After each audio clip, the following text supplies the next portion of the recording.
Ce matin, c'est notre rendez-vous annuel avec des membres de l'Association des personnes handicapées visuelles de la région, donc 02. On est habitué de la recevoir en studio, Mme Carmen Bernier, qui est accompagnée cette année de son collègue Yves Dufour de l'Association, bien sûr. Bienvenue à tous les deux ce Oui. matin, ça va bien? Merci, bonjour, oui.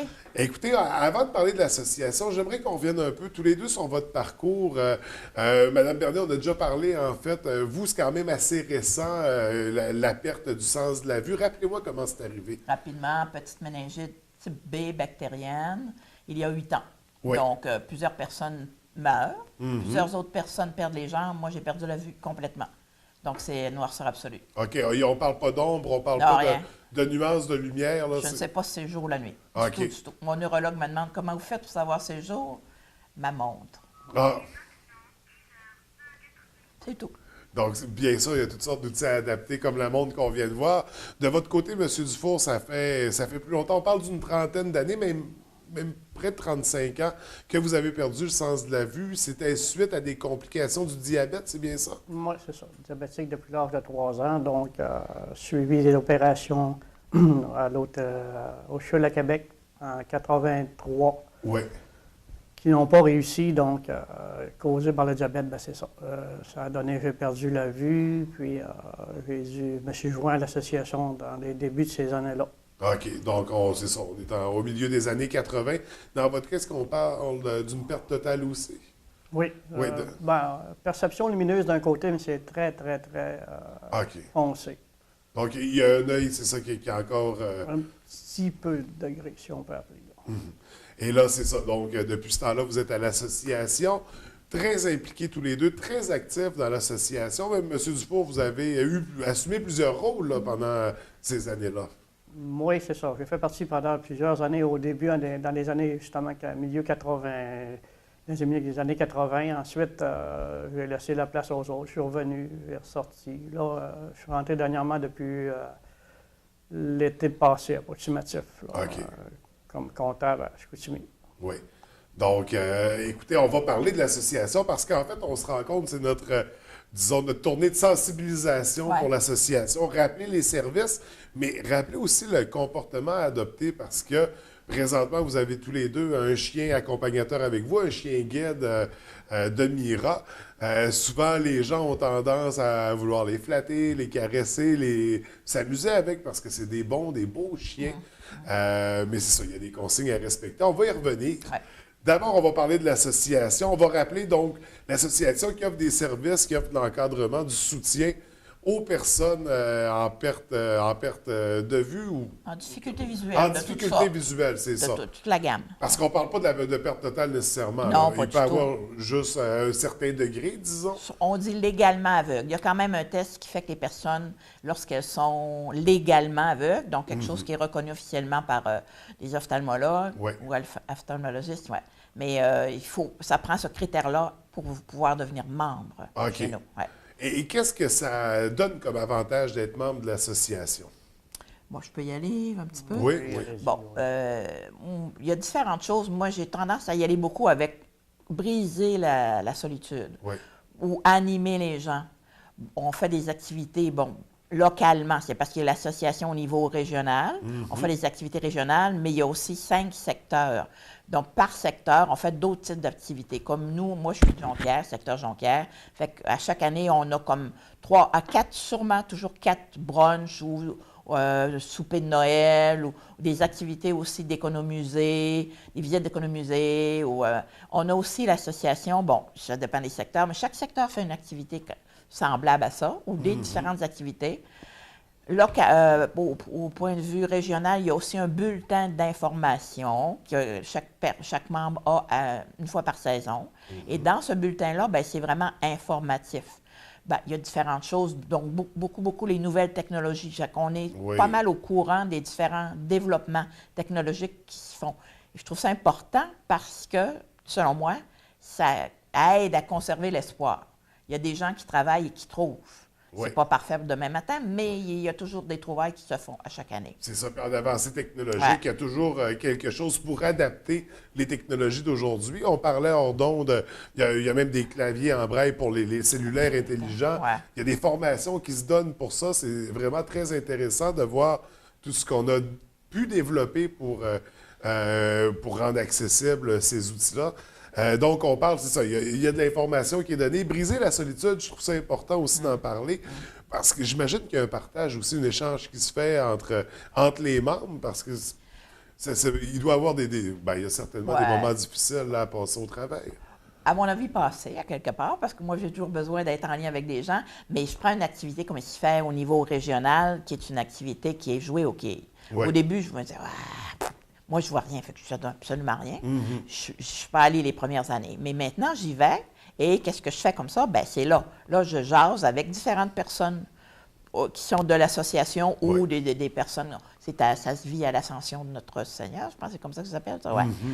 Puis donc, le contact échangé là-dedans. Et échanger, ça donne toujours d'autres idées. Comment d'autres personnes s'y prennent pour. Ouais. Je prends un détail, à un moment donné, quelqu'un qui est aveugle, vraiment aveugle depuis longtemps. Elle me dit, moi, mon café, j'ai de la misère avec ça. Elle dit, je vide mon café, puis on a un petit détecteur de niveau d'eau. Puis elle dit, là, j'ai de la misère avec mon lait par après. Bien, j'ai dit, moi, je mets mon lait avant, mon café après, puis mon détecteur de niveau d'eau, quand il sonne, bien, tout est fait. Ouais. C'est un petit détail insignifiant, Mais- mais ça faisait quand même 20 ans qu'elle le faisait, Ben, puis elle c'est se ça. brûlait les doigts, alors, tu sais, fait qu'à jaser, comme ça, à échanger, ben, on se donne des petits trucs tout le temps.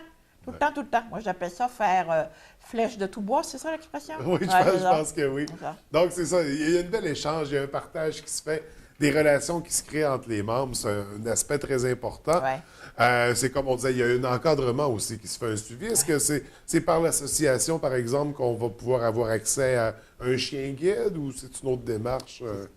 Tu veux-tu y aller, Yves? Ouais, Monsieur Toi, tu es Dufour. rendu à ton Ça. 3e, 4e chien, là? Ouais. Ouais. Non, c'est plutôt ça, c'est Mira, la Fondation Mira. On va chercher nos chiens directement à Sainte-Madeleine. OK, c'est ça. C'est pas par l'association. Non, c'est C'est par une le centre demande de qu'il faut réadaptation. faire. C'est une demande qu'il faut faire au centre de Ouais. réadaptation, suivre des cours de maniement de canne, puis là, il faut aller directement voir si on est capable quand même d'utiliser un chien guide. C'est pas Ouais. tout le monde qui peut utiliser un chien guide, il faut qu'il y ait des sens de l'orientation. Puis il y a beaucoup de critères qui sont demandés là-dessus. Oui. Parce Quand que même. là, vous avez tous les deux un chien guide. Comment il s'appelle? Là, juste pour le plaisir. Monsieur Dufour, le vôtre, c'est quoi son nom? Escudo. Escudo. Oui, une pièce de monnaie d'Espagne. Ouais, on le voit présentement à l'écran. Vraiment une très belle bête. Et vous, Madame Bernier, comment il s'appelle? Bien, je dis son nom. Ouais. Oh, son vrai nom, c'est Cléo. Cléo? OK. Mais à l'origine, chez Mira, de sa famille d'accueil, il y a des termes, les familles d'accueil Ouais. de chez Mira, là, de 0 à 3 mois à 1 an et demi. Puis le thème, c'était mathématiques, puis il avait donné le nom de 0. Ah. Moi, j'ai dit, je suis pas capable. Non, Donc, j'ai c'est transformé c'est ça un en peu Cléo. réducteur comme nom. Hein? Et- Donc, c'est une belle Cléoplate. Ouais. Et là, comme je disais tout à l'heure, il y a des consignes à adopter. Quand on croise une personne qui a un chien guide, on a tendance à en vouloir les flatter. Puis je pense que c'est la plus grosse problématique que vous rencontrez. C'est des chiens qui ont un travail, c'est des chiens qui sont en train d'effectuer une tâche, qui ont besoin de conserver leur attention. C'est pas conseillé. En fait, c'est littéralement, on ne doit pas les caresser. Exact. On dit rapidement, vous les ignorez. Si on veut dire, moi, quand je viens tanner d'aviser les gens, là, quand je vais faire l'épicerie ou des choses du genre, je dis, Madame, faites comme s'ils n'étaient pas là, s'il vous plaît. Puis je peux vous expliquer pourquoi. Parce que si vous portez attention à elle, elle va aller vers vous, elle ne sera plus avec moi, ça la déconditionne. Si elle devient déconditionnée, bien, je la perds tranquillement. Et c'est déjà arrivé quelqu'un, moi, quand je suis allée chez Mira pour la mienne, une jeune fille qui allait à l'université à Sherbrooke, qui perdait son chien parce que ses amis étudiants étaient trop proches du chien. Fait que Donc, le chien s'est était désensibilisé, ouais. déconditionné complètement. Ah, Elle wow. l'aimait encore, il s'aimait encore, mais le chien était aussi attentif aux autres qu'à elle. Donc, il peut effectuer son Il peut effectuer travail, son travail, exact. de la bonne façon. Ouais. Normalement, c'est ça, ça peut durer 8 à 10 ans, le chien guide, c'est bien ça. Yves, toi Oui, qui c'est l'as ça. beaucoup. Un chien guide dure normalement 10 ans. On les a, ils ont approximativement 2 ans. Ouais. Donc, quand il a fait Ouais. 8 ans de service, c'est pas mal le moment où on doit s'en départir parce qu'il va perdre des aptitudes, des défauts, des problèmes de hanche ou d'articulation, des choses du genre. Souvent. Ouais. Donc, c'est très important, c'est ça. On essaie de les ignorer du mieux possible. Parce que même le contact visuel, des fois, j'imagine, peut lui faire perdre son attention. Parce que c'est un mode de communication, on ne veut pas. Donc, écoutez, on évite tout ça. Avec les chiens, il y a d'autres consignes. On pense au restaurant, entre autres. Il y a des trucs pour les serveurs, là. Pour servir l'assiette. Il y a un côté où mettre la viande, des trucs. Qu'est-ce qu'on va retrouver également? On a des petits cartons, mais on les a oubliés. Je les avais la dernière fois. Des petits cartons qui disent un peu l'assiette. Bien, l'assiette quand elle est ronde, mais aujourd'hui, elles sont moins rondes qu'elles étaient. Là. Mais normalement, quand ton assiette est ronde, la viande est à 6 heures. Oui. Et si le serveur est assez habitué, il nous dirait, ben vos patates sont à 9 heures, votre salade est à 1 heure. Tu sais? On fonctionne selon l'heure. Fait qu'on sait très bien où sont les choses. Oui, donc pour vous situer bien sûr avec l'assiette. Le comportement adopté aussi face aux personnes. On a tendance à vouloir aider, tu sais, ouvrir la porte, des trucs comme ça. Des fois, les gens veulent bien faire, sont peut-être un peu brusques dans la manière de vous aborder. Il faut s'identifier, il faut dire qu'on est là, il faut dire qu'on est présent pour aider. Il ne faut pas aller le faire sans le dire, premièrement. Comment on se comporte face aux gens quand on veut les aider, M. Dufour, aux gens qui ont un handicap visuel? C'est de nous aborder, puis des fois, la main sur l'épaule ou en disant, bagarre, il y a quelqu'un de présent, ou sinon se nommer. Oui. Puis, c'est comme vous mentionnez tout à l'heure, les ouvertures de porte. Des fois, avec un chien guide, c'est pas l'idéal d'ouvrir une porte. On est mieux de la laisser fermer parce que la barre de la porte, nous autres, on peut se frapper dedans. Oui. Donc, on laisse la porte fermée. C'est nous qui devons aller chercher la poignée. C'est moins dangereux. C'est un des principes qui est le mieux à faire. Oui. Donc, les gens font ça pour bien faire, on le sait, c'est des bonnes intentions, mais il faut respecter la personne qu'on aide aussi, puis essayer de comprendre, de se mettre à votre place, c'est ça, pour pas qu'il arrive de fâcheux incidents. Donc, on propose l'aide avant d'aider, bien sûr, mais il faut toujours s'identifier, c'est ça, c'est sur l'épaule qu'on suggère, on met la main sur l'épaule doucement, puis on se présente. Est-ce qu'il y a d'autres trucs comme ça aussi auxquels on ne serait pas porté à penser, mais des situations qui arrivent dans la vie courante? Là, Peut-être sur les coins de rue, Yves, des fois, hein? Oui, bien, c'est ça, oui. Quand on est sur un coin de rue, par exemple, les gens veulent nous parler, mais c'est pas la place idéale, parce qu'on est orienté d'une direction. Oui. Puis, on doit traverser, soit peu importe la direction, mais ça va nous déconcentrer, nous, puis ça va déconcentrer l'animal.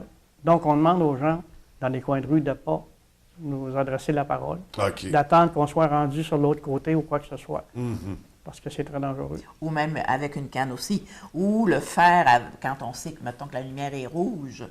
Là, on peut peut-être dire, avez-vous besoin d'aide rapidement, mais pas discourir. Oui. C'est ça, il faut que ça se passe rapidement. Là, c'est une intersection, il y a un plus grand potentiel de danger.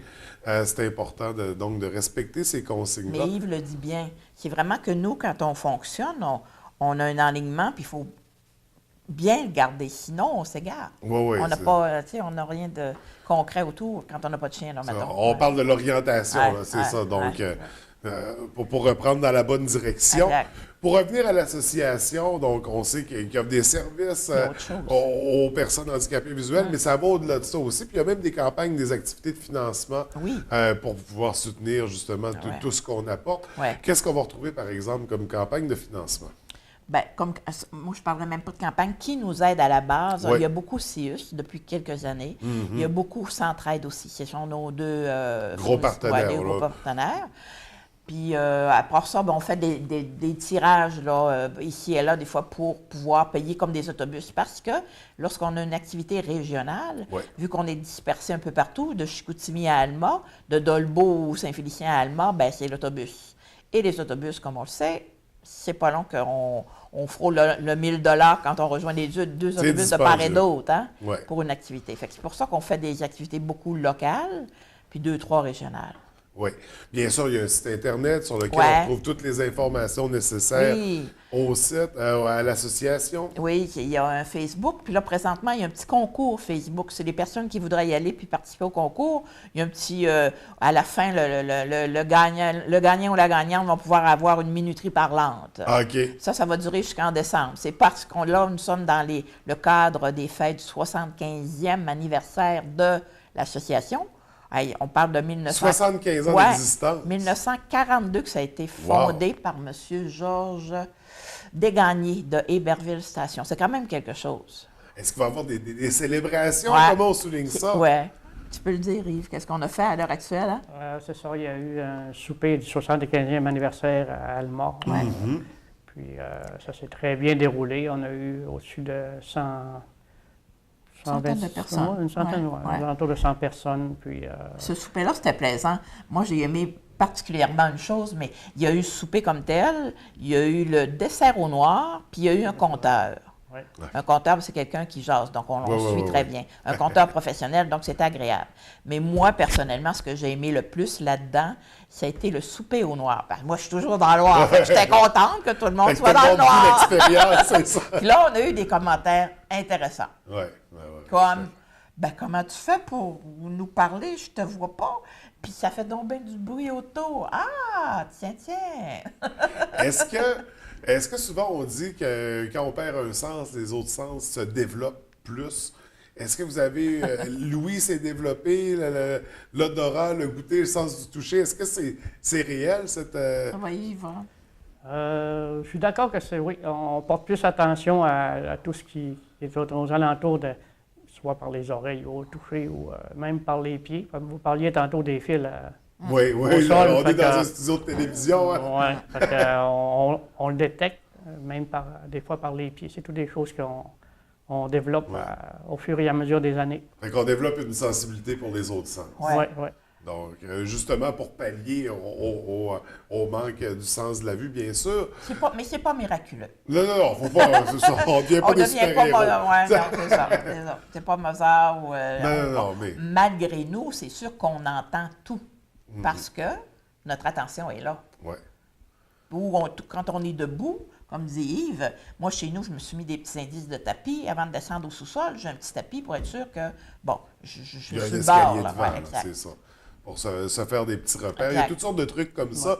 Puis des trucs que vous partagez entre vous, bien sûr, grâce à l'intermédiaire de l'association qui fête ses 75 ans. On félicite tous les gens qui ont gravité autour de ça. On vous félicite tous les deux également pour vos belles implications dans l'association. Je voulais juste dire par rapport aux différentes activités de l'association, il y a beaucoup quand même depuis, je vais dire 10 ans, peut-être j'exagère, de l'aide en informatique. Nos membres peuvent demander, on a quelqu'un qui travaille pour nous et qui va à domicile aider pour les gens qui commencent à faire tablette ou ordinateur portable.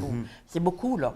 Un Oui, service tout à à fait. domicile, c'est quand même particulier. Tout à fait. Ouais. Donc, d'où l'importance de participer aux campagnes de financement qui permettent la tenue de ces services-là, de ces formations-là. Tout à fait. Écoutez, on rappelle aux gens, donc il y a le site Internet, la page Facebook sur lesquelles on retrouve beaucoup d'informations, qu'on peut voir les nouveautés qui s'en viennent. Oui. Des photos de toutes sortes. Des photos, des événements que vous avez eus. Ouais. Écoutez, je vous remercie d'être venu nous rencontrer en studio. C'est une belle rencontre. C'est important de faire ces rappels-là, surtout les comportements adoptés. Merci d'avoir pris le temps de venir nous rencontrer, puis on se revoit certainement dans un an.